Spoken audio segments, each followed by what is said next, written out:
మీ సహోదరుల ఎడలను మీ పిల్లల ఎడలను చెరదీసుకొని పోయిన వారికి కనికరం పుట్టును. వారు ఈ దేశమునకు తిరిగి వచ్చెదరు. మీ దేవుడైన యెహోవా కరుణాకటాక్షం గలవాడు గనక మీరు ఆయన వైపు తిరిగిన ఎడల ఆయన మీ యందు ప్రసన్నుడగును అన్నాడు. అంటే ఆయన మీ దగ్గర ప్రత్యక్షమవుతాడు. అందుకనే రాయబడింది మత్తయి సువార్త, హృదయ శుద్ధి గల వారు ధన్యులు, వారు దేవుణ్ణి చూసెదరు అన్నాడు. ఎక్కడ ఇద్దరు ముగ్గురు నా నామమున కూడి ఉంటారు వారి మధ్యలో ఉంటున్నటువంటి దేవుడు దేవుని వైపు తిరిగినప్పుడు ఆయన ప్రత్యక్షమవుతాడని చెప్పాడు. అంత మాత్రమే కాదు, దేవుడు కరుణా కటాక్షం గలవాడు గనక చెరదీసుకుని పోయిన వారికి దేవుడు కనికరాన్ని పుట్టిస్తాడు. వెళ్ళిపోయారు కదా బానిసలుగా, వారి మీద కనికరం పుట్టించి మరలా తీసుకొస్తాడు. కాబట్టి మీరు దేవుని వైపు తిరగండి, మీరు దేవుని వైపు తిరగండి, మీరు అవిధేయులుగా ఉండకండి, దేవునికి లోబడండి, ఆయన పరిశుద్ధ మందిరంలో ప్రవేశించండి, అప్పుడు దేవుడు ప్రత్యక్షమవుతాడని ఈ అంచెగాండ్రు వెళ్ళి ఈ యొక్క లేఖను దండోర వేసి చెప్పేశారు. ఆ తర్వాత అంచెవాండ్రు వెళ్ళిన తర్వాత లేక దండోర వేసిన తర్వాత ఏం జరిగింది చూద్దాం. 10వ వచనం. అంచెవాండ్రు జెబూలూను దేశం వరకును ఎఫ్రాయిము మనష్షీల దేశంలో ఉన్న ప్రతి పట్టణమునకు పోయిరి గాని అచ్చటి వారు ఎగతాళి చేసి వారిని అపహసించిరి. అంటే 12 గోత్రాల్లో ఈ 2 గోత్రాలు కూడా ఉన్నాయి, జెబూలూను ఎఫ్రాయిము మనష్షే. ఈ 3 రకాలైనటువంటి ఈ గోత్రాల వారు ఏం చేశారంట, వెళ్ళినటువంటి చాటింపు వేసినటువంటి లేఖలు తీసుకుని వెళ్ళినటువంటి రాజుపక్షాన లేఖలు తీసుకుపోయి వెళ్ళినటువంటి వారిని ఎగతాళి చేశారంట. నిజమే, అపహాస్యం చేశారంట. ఒక దైవికమైన క్రమంలో వెళ్ళడానికి సిద్ధపడినప్పుడు ఆ దైవిక క్రమం లేని వ్యక్తులు ఏం చేస్తారంటే మనల్ని అపహాస్యం చేస్తారు, ఎగతాళి చేస్తారు. వాస్తవమే, ఎలీషా దైవజనుడిని బోడివాడ పిలిచినప్పుడు ఎలుగుబంట్లు వచ్చి తిరిసినాయి. నష్టపోతారు వాళ్ళు. అందుకని అపహాసకులు కూర్చున్న చోట కూర్చోకూడదు. కొంతమందికి ఇదే పని, నలుగురు కూర్చుంటారు, వాళ్ళ గురించి వీళ్ళ గురించి చెప్పుకొని హహా ఊహా అని చెప్పేసి మాట్లాడుకుంటుంటారు. జాగ్రత్తగా ఉండాలి మనం. అలాంటి వారు మనం చూసినప్పుడు కూడా ఎగతాళిగా అపహాస్యంగా మాట్లాడేవారు ఉంటారు. No problem. మనం దేవునికి ఎలా ఉన్నామనేది చాలా ప్రాముఖ్యమైన విషయం. కాబట్టి ఈ యొక్క వార్త చెప్పినప్పుడు మంచి వార్త ఇది. మనకు పండుగ ఆగిపోయింది, ఈ పండుగను మరలా చేద్దాం, రాజు చెప్పాడు, అధిపతులు చెప్పారు, నిర్ణయించుకున్నారని ఇంత తేటగా చెప్పినా సరేగాక, దేవుడు మీకు ప్రత్యక్షమవుతాడని చెప్పినా సరేగాక, వాళ్ళు ఏం చేశారు, ఆ మాటలు చెవిన పెట్టక వారిని ఎగతాళి చేసి అపహాస్యం చేశారు. 11వ వచనంలో, అయినను ఆషేరు మనస్సే జెబూలూను దేశంలో వారిలో నుండి కొందరు కృంగిన మనసుతో యెరూషలేమునకు వచ్చిరంట. హల్లెలూయా. యెరూషలేము దేవుని మందిరానికి సాదృశ్యము, దేవుని సన్నిధికి సాదృశ్యము. ఏ మనసుతో వచ్చారంట వీళ్ళు? కృంగిన మనసుతో వచ్చారంట. కృంగిన వారిని లేవనెత్తే దేవుడు అండి. మనం ఏ విషయాల్లో మనం కృంగిపోతున్నామో, కృంగిపోయి కృషించి మన ఇంట్లో కూర్చోవడం కాదు. మనం ఎక్కడికి రావాలి? దేవుని మందిరానికి రావాలి. దేవుని మందిరానికి కృంగిన మనసుతో వచ్చినప్పుడు ఆయన మనం లేవనెత్తుతాడు. అది మాత్రం ఖచ్చితంగా వాస్తవమే. కొంతమంది అపహాస్యం చేశారు, కొంతమంది ఎగతాళి చేశారు, మరి కొంతమంది వాళ్ళల్లో ఉన్నటువంటి కొంతమంది మాత్రము ఏం చేశారట, కృంగిన మనసుతో యెరూషలేమున కనగా దేవుని మందిరానికి వచ్చేసారు. దేవుని మందిరానికి వచ్చారు. వచ్చిన తర్వాత జరిగిన సంగతిని చూద్దాం. 12వ వచనంలో, యెహోవా ఆజ్ఞను బట్టి రాజును అధిపతులను చేసిన నిర్ణయం నెరవేర్చినట్లు యూదాలోని వారికి మనస్సు ఏకము చేయుటకై దేవుని హస్తం వారికి తోడ్పడెను. హల్లెలూయా. దేవుని హస్తం తోడ్పడ్డది. కారణం ఏంటి తెలుసా? వాళ్ళు ఎందుకోసం వచ్చారు? దేవునికి పస్కా పండుగను ఆచరించడానికి వచ్చారు. ఆగిపోయిన పండుగను ఆచరించడానికి వచ్చారు. ఆగిపోయిన ఆరాధన ప్రారంభించడానికి వచ్చారు. ఆగిపోయిన ప్రార్థనలు, ఆగిపోయిన ప్రతిష్టలు, ఆగిపోయిన బలులు అర్పించడానికి, దేవుని మహిమపరచడానికి మరలా తిరిగి వచ్చారు. అందుకోసమే రాజుకును అధిపతులకును మనుషులందరికీ కూడా ఏక మనసును దేవుడు కలగజేసి వారికి దేవుని హస్తం తోడుగా ఉంచారు. సంఘములో, మందిరములో ఎప్పుడు కూడా ఏక మనసు చాలా అవసరం. ఏక మనసు లేకపోతే దేవుని హస్తం మనకు తోడుగా ఉండదు. అది భార్య భర్తలైనా సరే, అన్నదమ్ములైనా సరే, అక్కజనులైనా సరే, కుటుంబమైనా సరే, ఇద్దరి మనసు, అందరి మనసు ఒకటిగా ఉండకపోతే దేవుని హస్తం అక్కడ లేదని అర్థం చేసుకోవాలి. చీమలు గుంపుగా ఉన్నాయనుకోండి, అమాంతంగా మనం ఒక రాయి మధ్యలో వేసామనుకోండి, ఏమవుతుంది? అవన్నీ చెల్లాచెదరైపోతాయి. అదే వాటి దగ్గర వాటి మీద వేయకుండా ఒకవేళ పక్కన వేసామనుకోండి, అన్ని కలిపి ఏం చేస్తాయి? దాన్ని దొబ్బి పక్కకి పడేస్తాయి ఖచ్చితంగా. అలాగనే దేవుని పిల్లలుగా కృంగిన మనసుతో వచ్చే మన జీవితాల్లో ఏక మనసు చాలా అవసరం. ఈ ఏక మనసు కలిగి ఉన్నప్పుడు సంఘంలో, సమాజంలో, ఇంటిలో, కుటుంబంలో ఏక మనసు కలిగినప్పుడు ఎవరి హస్తం ఉంటుందంటే మనకు దేవుని హస్తం తోడుగా ఉంటుంది అని రాయబడింది. దేవుని చెయ్యి మనకు తోడుగా ఉంటుంది. ఏక మనసు లేని చోట అపవాది హస్తం పనిచేస్తామని.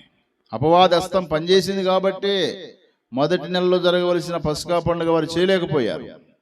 ఇప్పుడు దేవుని హస్తం ఏకపరిచి రెండవ నెలలో అయిన వారందరూ సమకూర్చాడు. కాబట్టి ఇక ఏం చేశాడు? 13వ వచనంలో దేవుని హస్తం వారికి తోడైన తర్వాత, కావున రెండవ నెల యందు పులియని రొట్టెల పండుగ ఆచరించుటకై అతి విస్తారమైన సమాజముగా బహుజనులు యెరూషలేములో కూడుకొనిరి.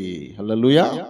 యెరూషలేములో కూడుకున్నారు అనగా సంఘములో కూడుకున్నారు. ప్రియులారా, అక్కడ ఇక్కడ మాట్లాడేటువంటి లేకపోతే అపహాసకులు ఉండేటువంటి చోట్ల కూర్చోకుండా ఎక్కడికి వచ్చారు? వీళ్ళు దేవుని మందిరంలో కూడుకున్నారు.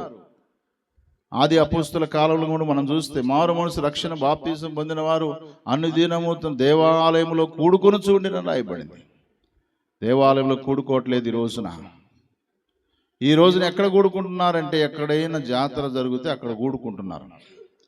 ఇంట్లో లేని మనిషి ఎక్కడున్నాడని వెతుకుతే ఈరోజు జాతరలో కనపడతాడు, లేక జాతరలో కనపడుతుంది. సంఘములో కూడుకోవాల్సిన నువ్వు ఎక్కడో జాతరలో కూడుకున్నావు, ఎక్కడో ఉత్సవములో కూడుకున్నావు, ఎక్కడో లోక సంబంధమైన ఆనందములో కూడుకున్నావు. జాగ్రత్త.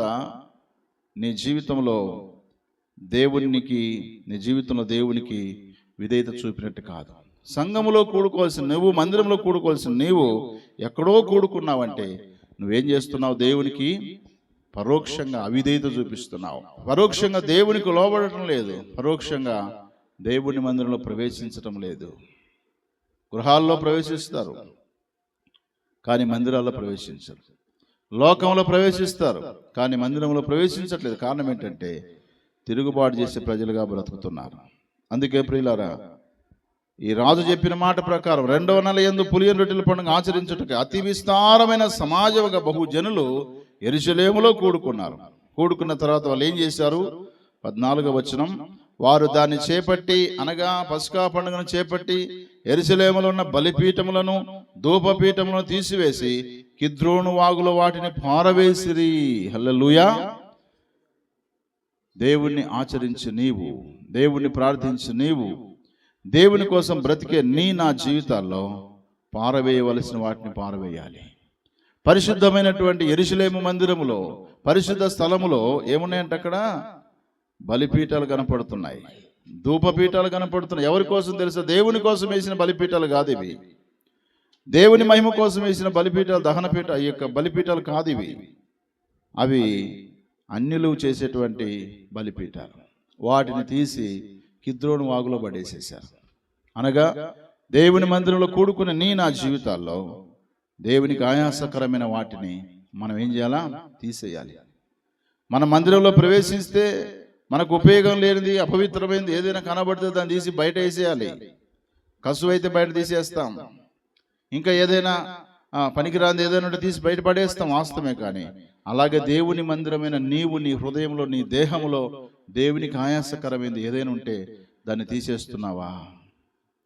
ఒకవేళ తీసేయమని ఎవరని చెప్తే వాళ్ళ మీద పగ పెట్టుకుంటావు, వాళ్ళ మీద అసూయ పెట్టుకుంటావు, వారి మీద కక్ష పెట్టుకుంటావు. నువ్వేది నాకు చెప్పేది నాకు తెలియదా?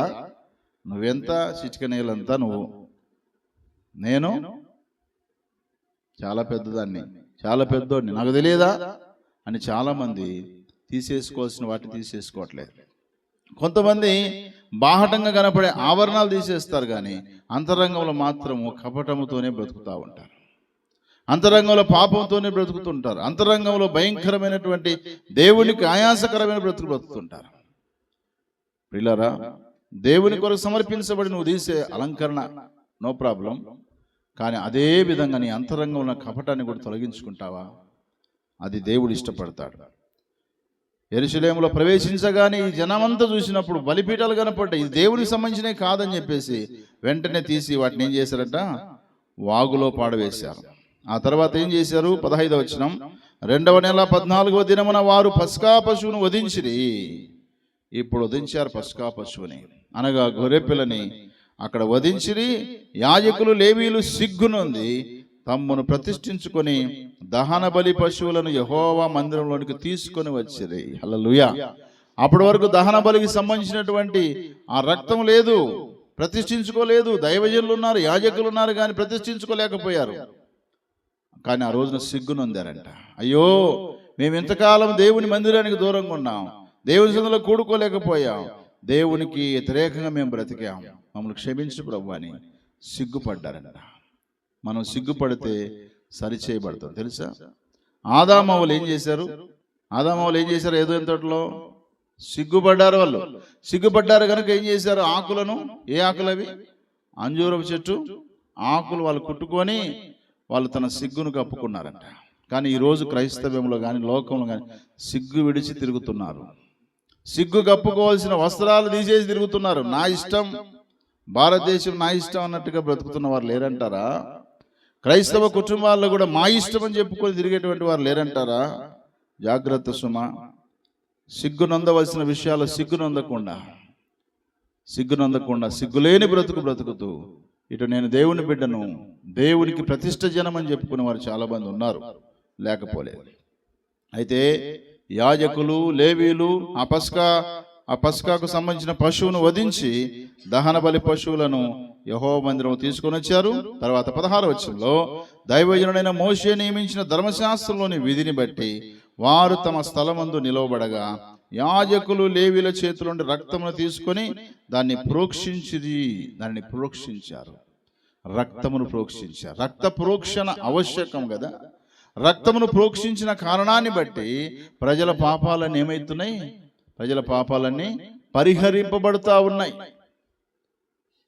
అందుకోసం యేసు ప్రభు వారు కూడా తన శిలువ రక్తమును మనందరి కోసం ఏం చేశాడు? ఆయన ప్రోక్షించాడు. ప్రోక్షించడం అంటే ఇట్లా చల్లడం అన్నట్టు. అంటే అతి పరిశుద్ధ స్థలములో ఉండేటువంటి ఆ మందసం ఏదైతే ఉంటుందో అక్కడ ఈ యాజకులు వెళ్ళి ఈ లేవీలు బలులుగా తీసుకున్నటువంటి ఆ పశువుల యొక్క రక్తాన్ని తీసుకొని యాజకునికి ఇస్తే యాజకుడు అతి పరిశుద్ధ స్థలంలోకి వెళ్ళి ఆ యొక్క కొమ్ములు ఉంటాయి దానికి, వాటికి పూసి ఇట్లా చిలకరించి ఆయన వచ్చిన తర్వాత దేవుడు ప్రజల పాపాన్ని ఏం చేస్తాడు? పరిహరిస్తాడు అన్నట్టు. ఆ పని జరిగిపోయింది ఇక్కడ. ఆ పని జరిగింది. ఆ రక్తాన్ని తీసుకొని ప్రోక్షించారు. తర్వాత ఏం చేశారు? 17వ వచనంలో సమాజకులలో తమ్మును ప్రతిష్ఠించుకొనని వారు అనేకులుండుట చేత యెహోవాకు వాటిని ప్రతిష్ఠించుకొనని ప్రతి వాని నిమిత్తము పస్కా పశువులను వధించు పని లేవీలకు అప్పగించబడెను. అనగా ప్రజలు వచ్చారు మందిరానికి, కానీ కొంతమంది ప్రతిష్ఠించుకోలేకపోయారంట. ఈనాడు చాలా మంది మందిరాలకు వస్తున్నారు, వాక్యం వింటున్నారు, పాటలు పాడుతున్నారు, కానీ ఇదిగో దేవా నా జీవితం అని ప్రతిష్ఠించుకోలేకపోతున్నారు. ప్రభు అయితే మన కొరకు ప్రతిష్ఠించుకొని తన ప్రాణం అర్పించాడు. అంతే. నా ప్రాణం ఎవడు తీయట్లేదు, నా అంతటా నేనే దాన్ని పెట్టుటకు వచ్చాను, దాన్ని తీసుకున్నట్టు కూడా నాకు అధికారము కలదని చెప్పిన యేసు ప్రభు పిల్లలుగా ఈ రోజున చాలా మంది ప్రతిష్ఠించుకోవటం లేదు.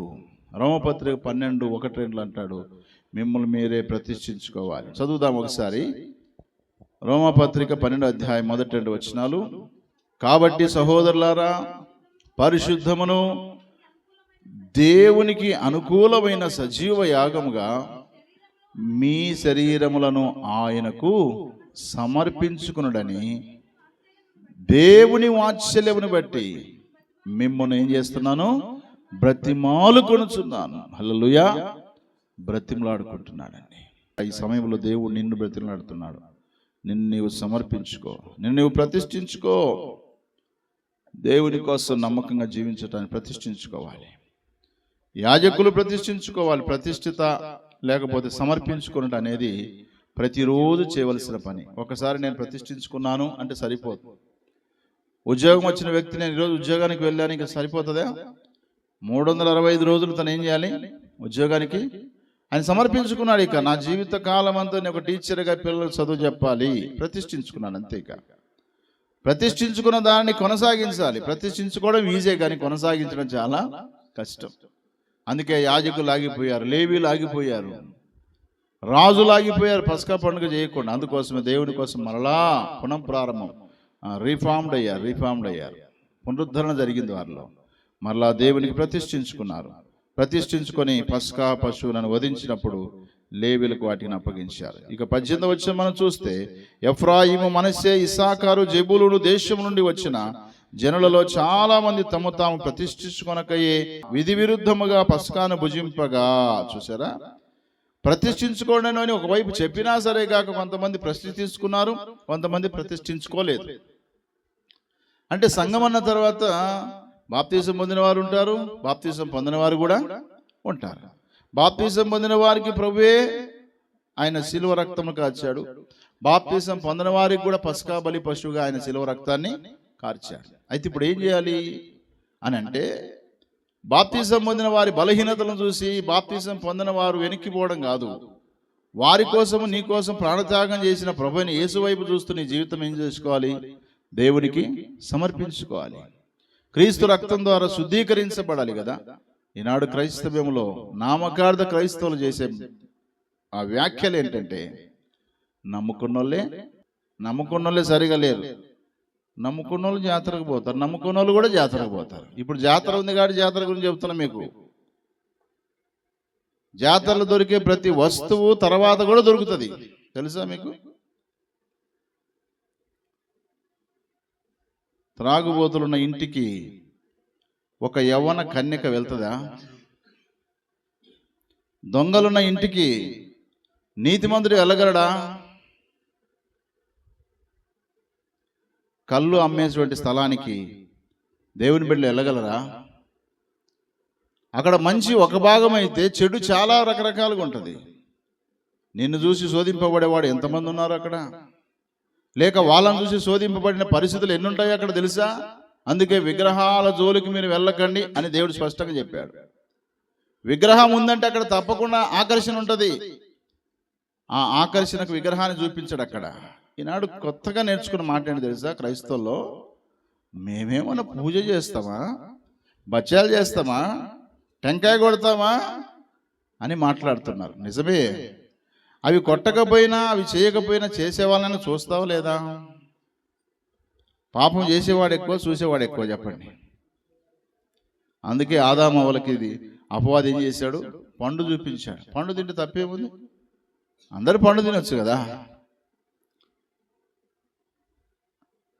అది చెప్పింది దేర్ ఇస్ నో సిన్ అన్నది, అంతే. యాపిల్ తింటే తప్పేముంది? తినండి యాపిల్. జాతర కూడా రంగుల వలయం. అందుకే సేవకులు చెప్తే పెద్ద విరుద్ధం ఈనాడు.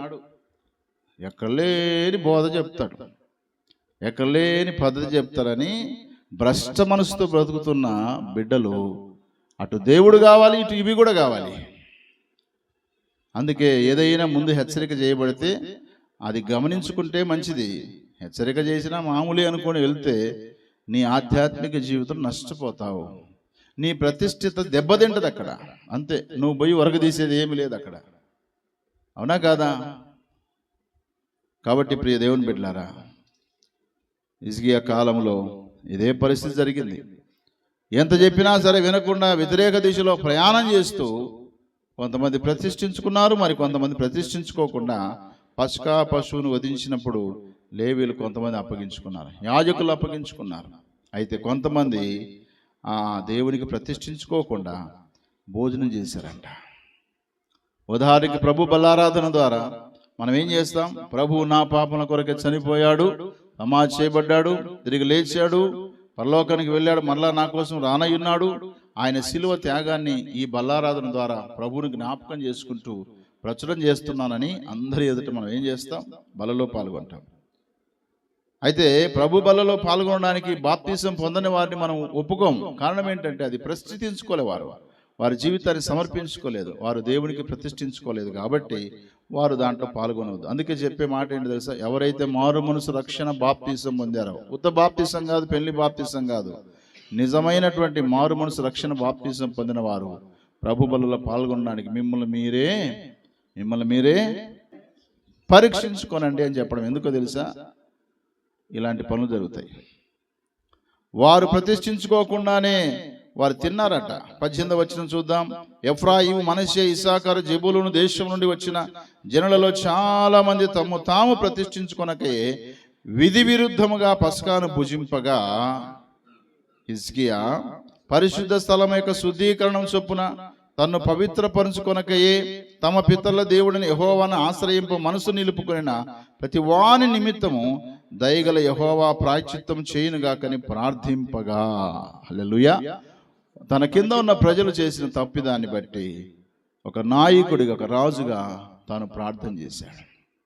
ప్రభువా, వీరికి నిన్ను ఆశ్రయించే మనసు ఉంది కానీ ప్రతిష్ఠించుకోలేకపోయారు. చాలామంది దేవుడు అంటే ఇష్టమే కానీ మారు మనసు పొందరు, బాప్తిసం పొందరు, రక్షణలో కొనసాగరు, అభిమానంతో బ్రతుకుతూ ఉంటారు. కాబట్టి ప్రభువా, వీళ్ళు అభిమానంతో నీ దగ్గరికి వచ్చారయ్యా, దయచేసి వారిని క్షమించు. తెలుసో తెలియక వాళ్ళు ప్రతిష్ఠించుకోకుండా భోజనం చేశారు. ఈ పస్కా పండుగనికి సంబంధించినటువంటి ఆచారాన్ని లేక పస్కా పండుగలో మాంసాన్ని వాళ్ళు తిన్నారయ్యా, దయచేసి క్షమించని ఆ ప్రజల కొరకై ఆయన ఏమన్నాడు? యెహోవా దయగల ప్రాయశ్చిత్తము చేయునుగాకని ప్రార్థన చేయగా 20వ వచనంలో యెహోవా హిజ్కియా చేసిన ప్రార్థన అంగీకరించి జనులను స్వస్థపరిచెను. హల్లెలూయా. జనులను స్వస్థపరిచాడు. ఒక వ్యక్తిని దేవుడు స్వస్థపరచాలంటే ఆధారపడింది ఏంటో తెలుసా? ప్రాయశ్చిత్తపడాలి, ప్రాయశ్చిత్తం చెందాలి, లేక పాపాలను ఒప్పుకోవాలి. యెషయా గ్రంథము 57:18 రాయబడి, నేను వారి ప్రవర్తన చూసి తిని వారిని స్వస్థపరుచుదును, వారిని నడిపిస్తానన్నాడు. ఒక వ్యక్తి జీవితంలో ప్రవర్తన బట్టి దేవుడు వ్యక్తిని స్వస్థపరుస్తాడు. హిజ్కియాకు మరణకరమైన రోగం వచ్చినప్పుడు కూడా ఆయన ప్రార్థన చేసుకున్నాడు. ఆయనకు 15 సంవత్సరాలు ఆయనకు ఆయుష్ నుంచి స్వస్థపరిచాడు కదా.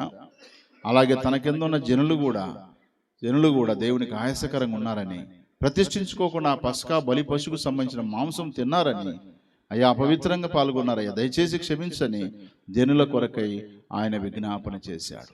ఆ విజ్ఞాపన విన్నటువంటి దేవుడు వారిని స్వస్థపరిచాడు. అందుకే యాకోబు పత్రికలు అంటాడు, యాకోబు పత్రిక 5వ అధ్యాయము 15వ వచనంలో, విశ్వాస సహితమైన ప్రార్థన రోగిని స్వస్థపరచును, ప్రభు అతను లేపును, అతడు పాపములు చేసిన వాడైతే పాప క్షమాపణ పొందుతాడట. ఒక వ్యక్తి పాప క్షమాపణ పొందాలంటే ఆ వ్యక్తి యొక్క అతిక్రమాల నిమిత్తమై మనం కూడా ఏం చేయాలి? ప్రార్థన చేసినప్పుడు ఆయనకు హృదయ సున్నతిని, హృదయ స్వస్థతను దేవుడిస్తాడు, భౌతికమైన స్వస్థతను కూడా దేవుడిస్తాడు.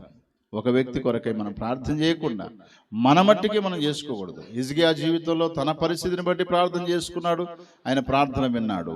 తన ప్రజలు ప్రతిష్ఠించుకొనక పస్కా బలి పశువులో పాల్గొన్నందుకు, అపవిత్రులైనందుకు కూడా వారి నిమిత్తం కూడా ఏం చేశాడు? ప్రార్థన చేశాడు. హిజ్కియా తన ప్రజల కొరకు ఏం చేశాడు? ఎందుకు చేశాడు ఆయన ప్రార్థన? జనులు ఏమైపోయారు? అస్వస్థతకు గురైపోయారు. అందుకే మిమ్మల్ని మీరు పరీక్షించుకోండి, లేకపోతే మీరు బలహీనులైతారు, రోగులైతే. చాలా మంది నిద్రిస్తున్నారని కూడా రాయబడింది కొరింథీ పత్రికలో. పస్కాను అనగా ప్రభు బలను సమీపిస్తున్నప్పుడు, ప్రభు సందులో ప్రవేశిస్తున్నప్పుడు, ప్రభు ప్రజలతో ఉంటున్నప్పుడు మనమే రీడెడికేషన్ చేసుకోవాలంటే మనం మళ్ళా దేవునికి ప్రతిష్ఠించుకోవాలి, ఎక్కడెక్కడ జారిపోయినాము. కాబట్టి హిజ్కియా రాజు కాలంలో మొదటి నెల జరగవలసిన పస్కా పండుగను 2వ నెల 14వ తారీఖున వారు ప్రారంభించి 7 రోజులు లేక 8 రోజులు ఆ పండుగను ఆచరించారు. ఆ పండుగలో అనేక మంది చేరారు, కూడుకున్నారు, ప్రతిష్ఠించుకున్నారు. కొంతమంది అపవిత్రమైన వారు అపవిత్రమైపోయి తీసుకున్న విధానాన్ని బట్టి రాజైనటువంటి హిజ్కియా ప్రార్థన చేసినప్పుడు ఆయన ప్రార్థన విని జనులకు స్వస్థతను ఇచ్చాడు. కాబట్టి మనం కూడా మన కోసమే ప్రార్థన చేసుకోవడం కాదు, బలహీనంగా ఉన్న వారి కొరకై, వారి స్వస్థత కొరకై మనం కూడా ప్రార్థన చేయవలసిన బాధ్యత మనకు కూడా ఉన్నదనే సంగతిని ఈ యొక్క వాక్యం మనకు సెలవిస్తుంది. కాబట్టి మనం కూడా హిజ్కియా వలె దేవునికి దూరమైనటువంటి, దేవునికి ప్రతిష్ఠించుకోకుండా ఉన్నటువంటి, దేవుని దృష్టిలో తప్పిదములు చేసి దేవునికి అవిధేయతలో బ్రతుకుతున్నటువంటి వారి కోసం ప్రార్థన చేసిన బాధ్యత మన మీద ఉన్నది సంగతి గుర్తెరిగి మనం కూడా అలాగన విజ్ఞాపన చేయుటకు, ప్రార్థించుటకు పరిశుద్ధాత్మ దేవుడు మనందరికీ సహాయం చేయనుగాక. ఆమేన్.